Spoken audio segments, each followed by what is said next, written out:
Every habit and capability is confirmed and grows in its corresponding actions, walking by walking and running by running. Therefore, if you want to do something, make a habit of it. If you don't want to do that, don't, but make a habit of something else instead. The same principle is at work in our state of mind. When you get angry, you've not only experienced that evil, but you've also reinforced a bad habit, adding fuel to the fire. Epictetus. First habit, fearing failure.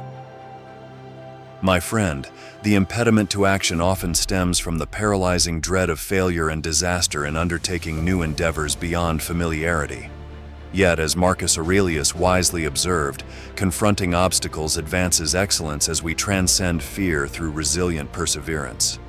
Let us contemplate principles for embracing adversity's gifts en route to actualizing potential. First, we must nurture experimental audacity, courageously attempting visions despite lacking guarantees of smooth performance. Separate personal dignity from outcomes. Transmutations come through testing hypotheses across a spectrum of conditions, not clinging to comfort's confinements that bar exploration.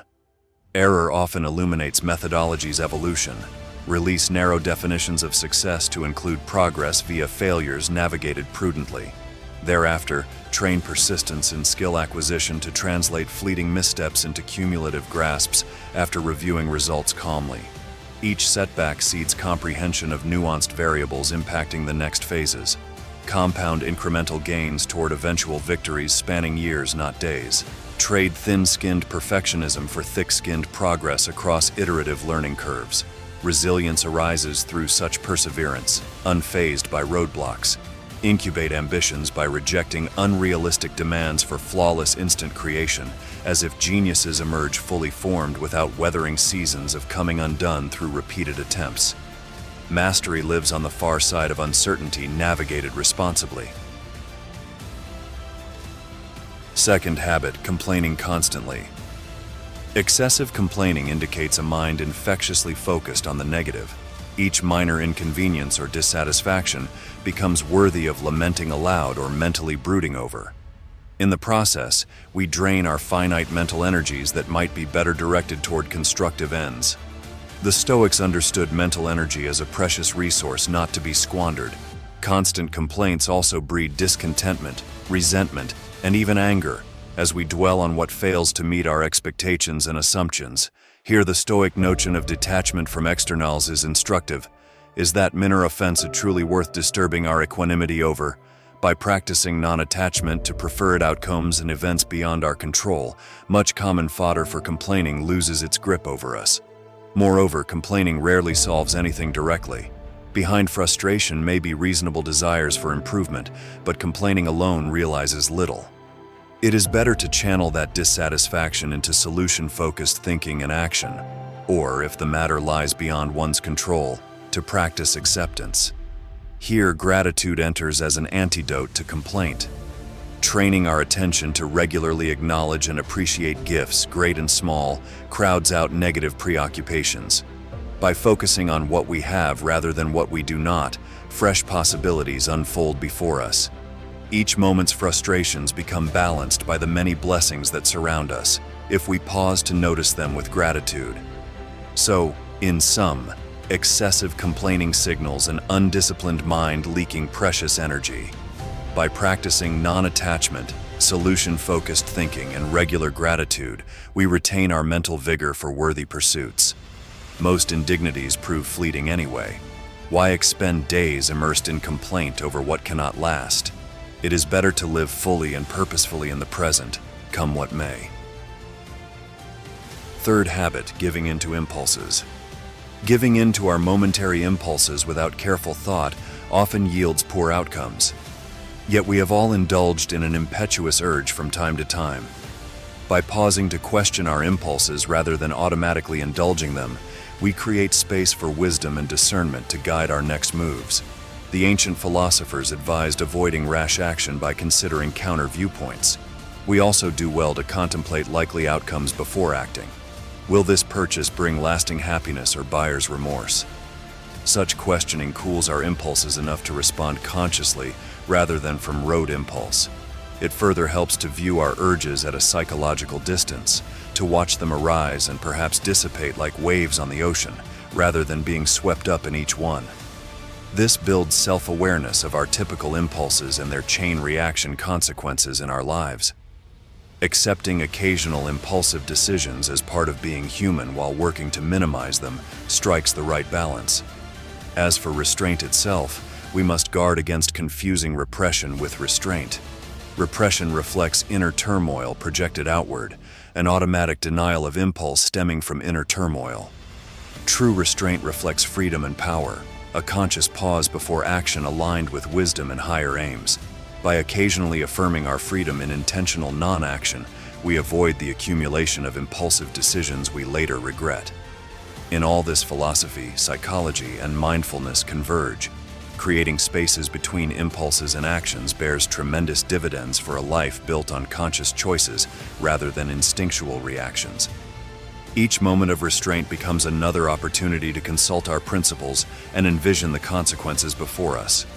Slowing down to choose thoughtfully ultimately speeds us along toward a flourishing life. Fourth habit, resisting change. Our natural tendency often leans toward stability and the familiar, toward clinging to the known rather than venturing into new territory filled with uncertainty. Yet resisting change outright comes at a great cost, cheating us of opportunities seated within life's unfoldings. By bracing ourselves against the waves of change, we tense into rigidity rather than learning to flex, adapt, and ride change as circumstances shift around us. We see such resistance manifested both internally and externally. Internally, we become attached to cherished beliefs, comfortable routines, and reassuring assumptions, then find ourselves fighting to defend these mental constructs when confronted with contradictory information or experiences. Externally, we stubbornly cling to circumstances staying exactly as they are, relationships, jobs, living situations, resisting even positive modifications. In both cases, our ego clenches, struggling against reality's indifferent impermanence. We crave certainty where life offers only continual change. This tension causes no small amount of modern distress and dissatisfaction. The problem lies not with change itself, but with our reluctance to greet it with receptivity rather than refusal. For embracing change facilitates exactly what rigid resistance prevents: growth, learning, and fresh vision. By meeting each transition with curiosity rather than certainty, we retain nimbleness amidst life's swirling changes. New perspectives and opportunities follow. With an attitude of flexible adaptation focused on personal growth, each chapter's closing ushers in the next phase of discovery about ourselves and the world. This reminds us too of change's perpetual cyclical nature, the recurring interplay between clinging and releasing. Winter's barrenness surrenders to spring's sprouting fertility. Times of expansion alternate with the necessary contraction. We ourselves cycle through stages of resistance and surrender as we mature. By harmonizing ourselves with change's rhythms, we save ourselves much pointless dismay. Opening becomes the optimal response, allowing life's unfolding mystery to broaden our self-understanding as we let go and grow into new capacities for joy. Fifth habit, comparing oneself to others. It is all too easy to stalk the cultivated gardens of our peers' lives, gazing enviously over the fences they present to the world.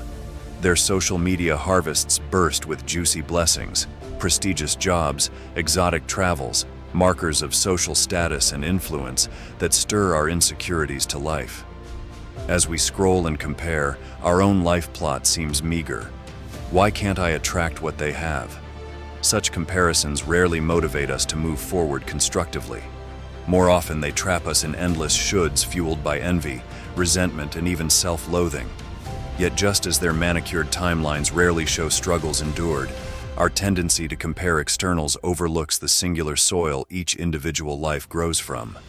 We wrongly assume shared nutrients, rainfall, and seasons of growth, rather than appreciating each person's distinct capacity and circumstances, which determine how they blossom in their time. Rather than reaching outward to evaluate our progress against others, the path forward lies inward. Regular self-reflection helps clarify our authentic goals, priorities, and even definitions of success. Blind conformity recedes as we know ourselves more deeply through ongoing self-study. Our natural flowering unfolds from this self-understanding, watered by self-compassion. Regular journaling can help reveal inner truths we overlay with assumptions when comparing outwardly, or perhaps creative visualization to imagine our lives fulfilled on our own terms. However we inquire, by connecting with our inner voice and direction, envy transforms into purpose. Our gazes turn upward, ensuring our branches reach eagerly for the light we crave. Of course, upward glances will find others ahead on their sunlit path. But now we walk together, not in competition, but in celebration of the varied voices thriving in the community. Our own journey's meaning and milestones deserve honor, and when glimpsing fellow travelers ahead, we need not resent their progress but draw inspiration to continue our own worthy pursuits. For all life is growth, each to our diverse capacities, and genuine joy is ever found from within. If you enjoyed this wisdom, be sure to like this video and subscribe to the channel for more helpful philosophy content and practical tools to live your best life through inner growth.